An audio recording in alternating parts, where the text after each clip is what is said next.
بخاری جلد نمبر 1 صفحہ نمبر 403 مشکات شریف.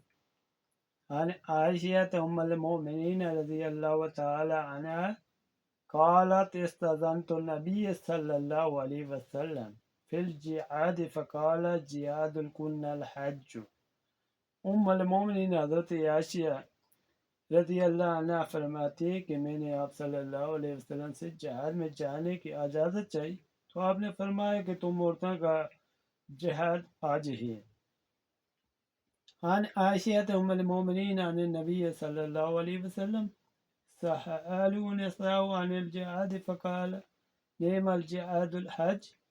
کہ ام المؤمنین حضرت عائشہ رضی اللہ عنہ سے مروی ہے کہ آپ صلی اللہ علیہ وسلم سے عورتوں نے جہاد کے متعلق معلوم کیا تو آپ نے فرمایا کہ بہترین جہاد تمہارے لیے حج ہے، چونکہ جہاد جیسے امور میں پردہ وغیرہ جو عورتوں پر فرض عمل نہیں ہو سکتا اور مردوں کے خلط کے بغیر یہ فریضہ ادا نہیں ہو سکتا.